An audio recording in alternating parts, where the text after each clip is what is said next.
If you're like me and you need a lifting belt, but you're not lifting so heavy that your intestines are trying desperately to escape your abdominal wall, requiring nearly an inch of rawhide to contain the raw fury of your lifts, then the Rogue USA nylon belt is probably good for you. It's really a steal at $45.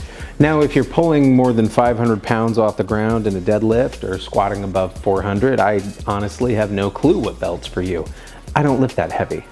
But for me and almost everything I do, this dude has me covered.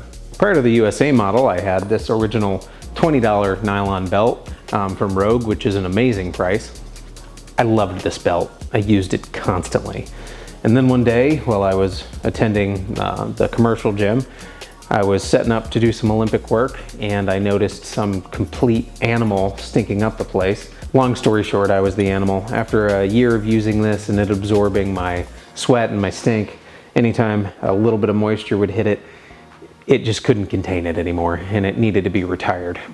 And why did I end up spending more than double on a belt that, in my opinion, has essentially the exact same performance as its little brother here? I'd love to tell you because it's all USA made. I'd love to tell you I was supporting local businesses, but my gym's got quite a bit of Titan gear in it, so I can't really make that claim. Was it a new look and a wide variety of color options? Well, they don't have black and green, a tragedy, so no. I spent the extra money for this, the ability to add patches. So I spent an extra $25 so I could continue to spend $6 to $12 on cute little patches on a belt that I wear primarily under a shirt alone in my garage, that outside of this review, no one will ever see.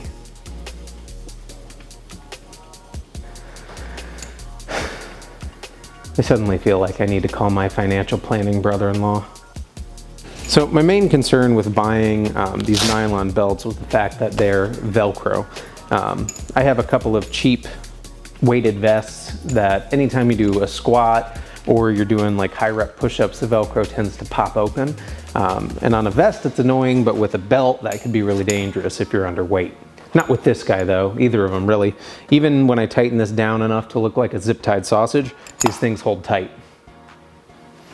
I really like how thin the belts are in both directions. I typically do a lot of CrossFit style stuff.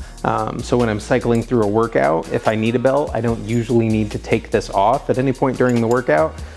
And even if you do need to take it off, they're so quick to put on and tighten down that it's not a big deal. One of the best things about a belt like this is it so neatly fits my 2 rules for any fitness purchase. First, that it's neat, and the second is that it has a use for when I inevitably abandon my fitness goals. This serves a variety of purposes. First, it makes a really good back brace, so if what ends up taking me out of fitness is trying to lift too heavy, I've got a back brace built in very affordably.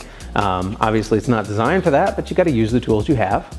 The second thing is that this is a very masculine corset, so when I let my spare tire go from the size of a Ford Focus to an F300, the thing that helped me keep that spare tire small in the first place can now assist me in boosting my confidence while I let my body fall apart.